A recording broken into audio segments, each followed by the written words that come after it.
Et on retrouve notre journaliste Julien Carré en duplex du Salon de l'Agriculture à Paris. Julien, on vient de le voir, le salon est placé sous le signe des retrouvailles. Éleveurs et producteurs locaux sont de nouveau présents, mais on voit que l'actualité internationale est quand même bien présente dans l'esprit de chacun.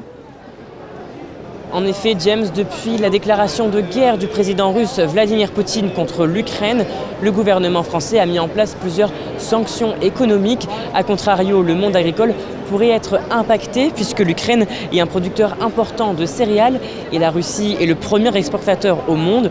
De quoi perturber cette situation. Et on écoute tout de suite le président du Grand Est, Jean Rottner, suivi du vice-président de la Chambre d'agriculture de la Meuse. C'est beaucoup d'incertitudes, c'est les prix du gasoil qui augmentent, c'est les prix des semences, des engrais qui ne font que progresser, c'est effectivement le prix du gaz qui lui aussi n'arrange rien. Et tout cela fait qu'on a des prix de sortie probablement pour le consommateur qui seront plus chers. Mais il faut aider, encourager, diversifier, parfois se réinventer. Et c'est ce que nous essayons de faire dans un salon comme celui-ci. Si la Russie parvient à mettre la main sur cette plaine ukrainienne, forcément ça a des impacts sur l'ensemble du marché.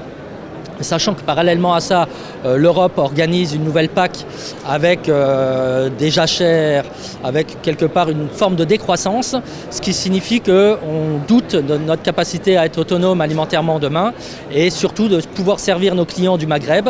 Et demain, on peut voir la Russie aller livrer en Algérie, au Maroc, etc. à notre place. Et je pense que ça peut être très inquiétant d'être sous dépendance russe, à la fois sur l'énergie, à la fois sur l'alimentation. Et voilà, vous venez de l'entendre, c'est une situation inédite, mais qui pour le moment ne gâche pas la fête et les retrouvailles de ce salon de l'agriculture. Merci Julien pour ces informations. Et à noter que demain, la Haute-Marne sera à l'honneur, puisque la journée lui sera dédiée, comme aujourd'hui avec la Meuse.